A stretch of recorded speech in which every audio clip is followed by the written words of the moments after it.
talking to you about energy. There hasn't been a single news agency on the planet that hasn't talked about the subject of energy. Most of it has been in the context of Russia's invasion of Ukraine. However, what I'll show you today is the energy crisis and shock that most countries are experiencing goes much, much deeper than the invasion of Ukraine. And on the sidelines, you have energy equities absolutely surging to all-time highs. We at Morien find ourselves right in the middle of it, frankly. And I'm here today to talk to you about our royalty company and why we think we're well-positioned, relatively small cap entry point for you to increase your exposure to the energy sector. If you're not familiar with our company, we're venture listed. The ticker symbol is MOX. We have a tight share structure with only 50 million shares outstanding. Working cap around 2 million, a sustainable working cap. And I say sustainable because we haven't financed this company in 7 years. And because we haven't financed in 7 years, we don't have a lot of institutional accounts. We're a retail story held by brokerage accounts and investors like yourselves who collectively hold about 3/4 of the company. We as management have 14%, and the client group who own the Donken Mine, where we have a very high value royalty, own 12% of our company. There's 3 tiers upon which we define ourselves. We have 2 bulk commodity assets, 2 royalty assets in Eastern Canada, in my home province of Nova Scotia. The Donken Mine, which I'll be discussing today, produces what's called a crossover coal. So it can opportunistically sell into either the thermal electrical market or the steel making market. Typically I talk about this in the context of steel, but we find ourselves in the exceptionally rare situation where thermal coal in the first time in history is pricing higher than steel coal, and so I'll be talking about it in the context of thermal coal. At Black Point, we have a royalty with Vulcan Materials. They're a 20 billion market cap crushed stone producer. It's not in production. It's permitted. We're awaiting a development decision. And while we await for the development decision, they pay us a small advanced royalty of $125,000 a year, which may not seem like a lot, but is actually a third of our overhead costs. We've been ruthless in managing our balance sheet. We've dragged down overheads by 50%, as you'll see later in the presentation.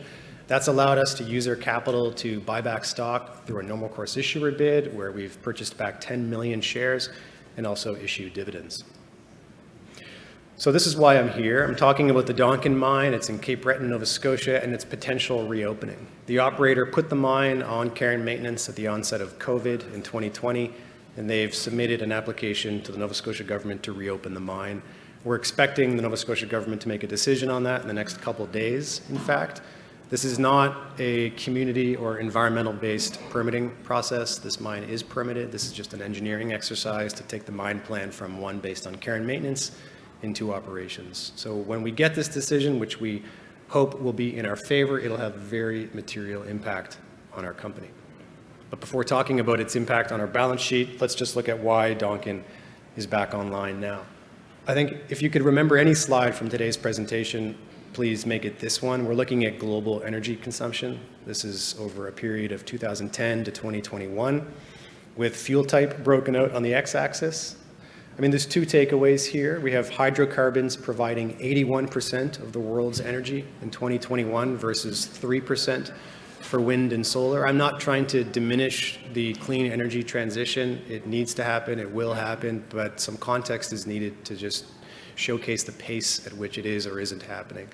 Frankly, you've had 20 decades of aspirational policies and $5 trillion of funding, and it hasn't yielded an energy transition that is capable of removing hydrocarbons, at least not on any meaningful time frame.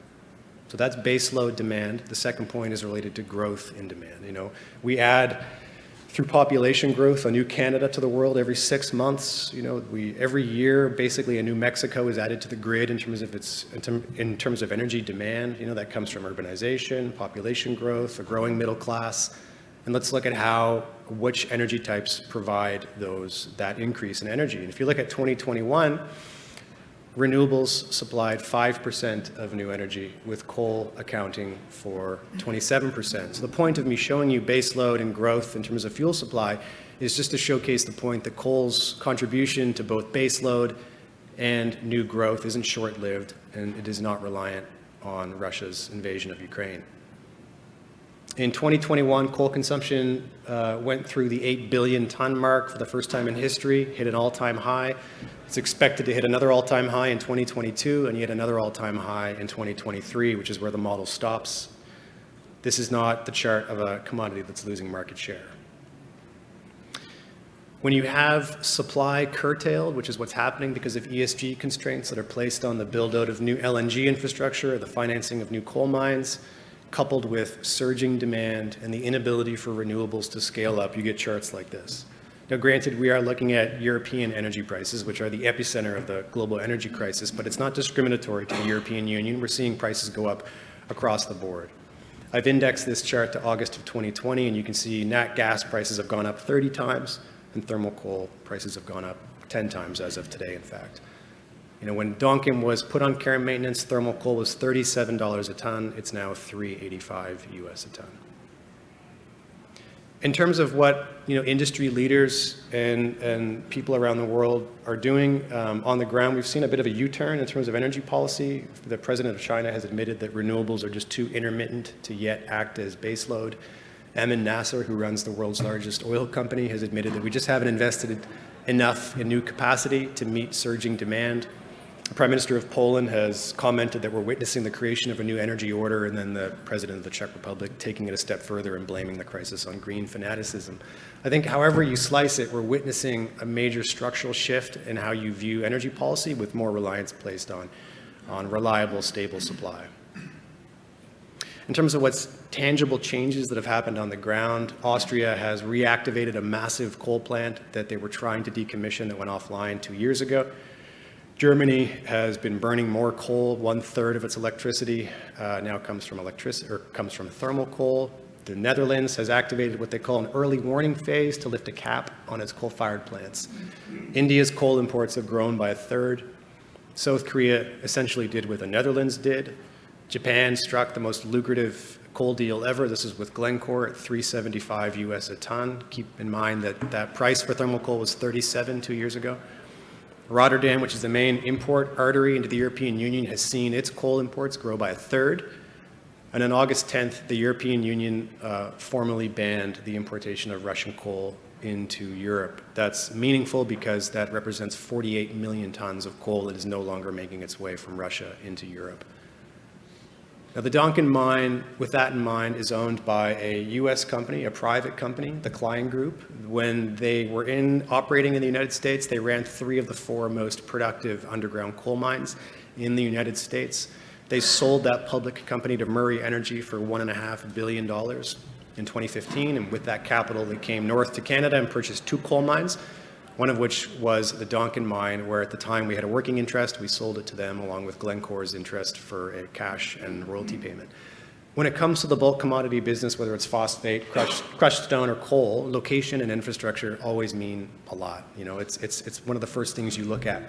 And in this part of Nova Scotia, in Cape Breton, where we have 150 years of coal mining history, location and infrastructure are second to none.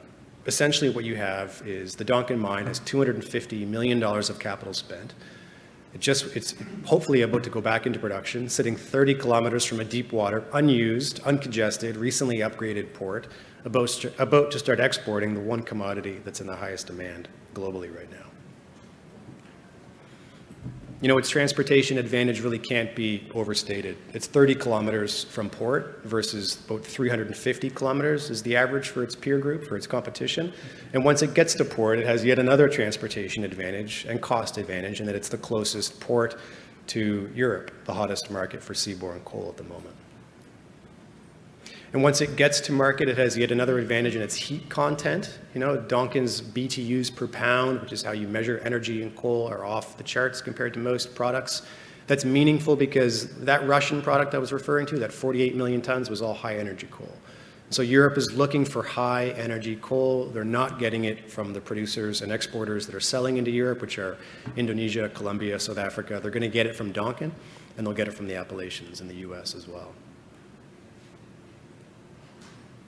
So on Morien, I talked about this earlier. We've seen our overhead costs come down by over 50%. Donken was in production, royalties were coming in, we were paying dividends. Our overheads, you would think, would go up, commensurate with more marketing efforts or hiring new staff. They didn't. They went down. And they went down because we enjoy giving cash back to shareholders, either through dividends or through share buybacks. And on the normal course issuer bid, we've been active even since the mine was put on care and maintenance. We purchased back 2 million shares. Overall, we've reduced the share count by 17%. And over that same period, management has been buying in. We have taken our ownership from 5% to 14%.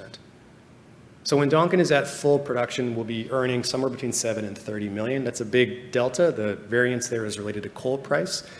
We don't have a crystal ball on what coal prices are going to do, and so we prefer to give you the low end and the high end, but I would make note here that current spot market prices are 450 Canadian a ton, and this royalty chart caps out at 400. You know, we've talked about reinstating our dividend program when Donken comes back online. We're so serious about issuing dividends that we actually created a dividend calculator on our website, and I would encourage anyone in the audience who's interested in just seeing how high this dividend payment could get to go toggle some of those metrics, whether it's production or coal price or payout ratio.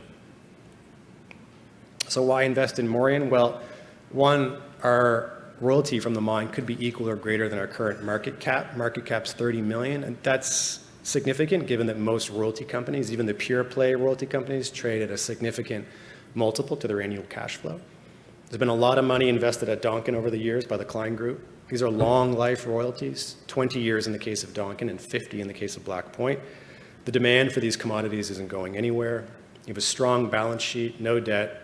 We're going to continue with opportunistic share buybacks and continue to reduce the total numbers of shares outstanding, and we're committed to reestablishing our dividend payment. Thank you.